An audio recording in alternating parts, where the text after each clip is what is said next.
Hello virtual pilots, my name's Fordy.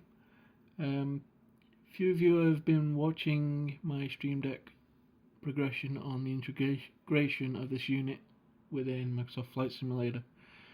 Didn't think it would get this popular, but obviously it has, so as promised I have developed a small pack where you can actually install the mod as well as the profile that I have and I'm about to showcase now.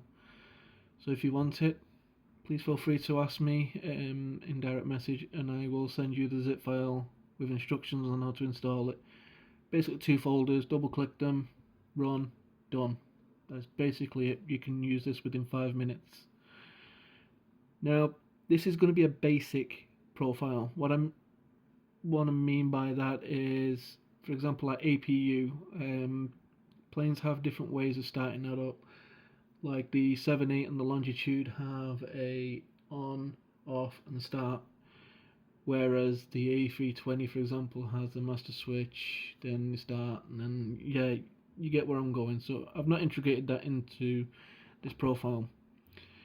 Same goes with anti-ice. Each plane's got different or specific anti-ice on the way they work, so I've not put that in here either. But there's plenty of spare buttons where you can mess about with that yourself. So what you see here, it's just basic stuff. My transponder, if I press and hold the transponder button, I can put any number in, and as you can see, it's dialed it into the transponder. And I press enter, done. Same with the nav. If I press and hold the nav and I quickly want to dial my local airport ILS, which is 10950, which is runway 23 right at Manchester. I could be wrong actually, that might be runway 23 left. In fact, I think it is. So if I press enter now, it'll be there. All I've got to do is arm it, and it's done. That's basically it. The number pad profile comes with the install as well. Make sure you have no defaults set. That's one thing you need. Okay, let's go through. So, autopilot. Generic autopilot, altitude, vertical speed, heading, auto throttle, autopilot, flight director. All work perfectly fine just by selecting them. You can change your VS speed depending on what plane you're in. So that's armed now for 10,000 feet, climb at 1600 feet per minute.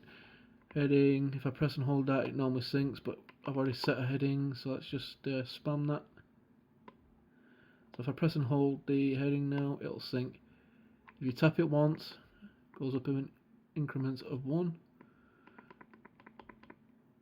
Press and hold it, increments of 10. Same goes with the auto throttle. In fact, I think the increments of 1 for auto throttle, so you'd have to persevere with that one. Just be careful you don't spam the buttons though, because I'll bring that back up.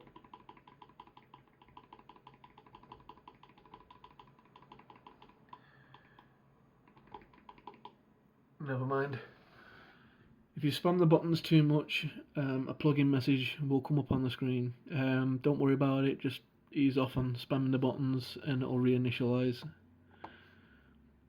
Now in the lights, generic lights, I'm set up on the runway for taking off. So my landing lights are on, logo lights are on, nav, strobe even though it's not night, beacon, usual. Recog is there for planes that have it, just because it's just another clickable. This is just handy to have on my hand rather than having to look overhead and pressing the buttons. I'd love to have an APU page, but it gets confusing and there's limitations with the SDK as well. This is my favourite page. Currently my APU is running, but for some reason not generating any volts.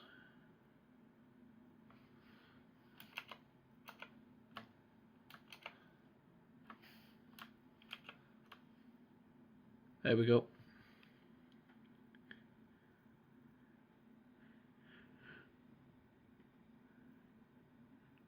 So as you can see, my left engine's starting up. I did cheat a bit, I just pressed Control E. As you can see, there's total fuel in the middle, that's gallons.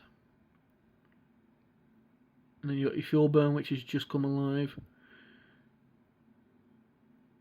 And obviously this plane doesn't have a central tank, so it doesn't show you the percentage of what's in that tank. These three are in percentages, as you can see.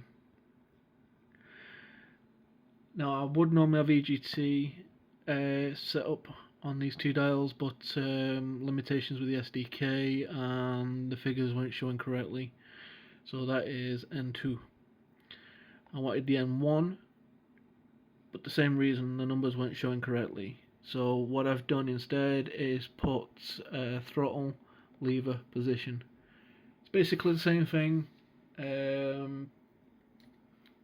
So if I throttle up slightly, like so, 21.9, it's about the same there. It's no big difference really.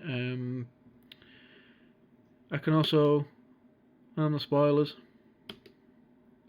Now unfortunately I would love that to show spoilers deployed when touched down. We've all got in that scenario where we've had to go on external view because we're not too sure whether the spoilers have deployed or not. I've also got a gear down. That light will not actually disappear until the gear is fully up, but for some reason as soon as you press gear down it goes green straight away. That's not something I can fix myself because I have not developed the actual plugin that goes with this profile. Now flaps is set to numbers for one reason only. Each plane has different flap settings, so it'll be kind of stupid to show a little diagram of where the flaps is. So I just set it to the value of each notch of where the flap's going to go, and that's basically it. Now I might have muddled up in this video quite a bit. I don't do videos very well, and this is straight up recorded off my phone. So thank you for watching the video and persevering with my terrible British voice. If you wish to have this basic pack so you can modify it yourself, it takes 5 minutes to install. Load your sim up, you'll be using it straight away. And then you can use the rest of the blank tiles to either set up your own profiles, to copy and paste certain things for a certain style of plane. It's entirely up to yourself. Thank you for watching.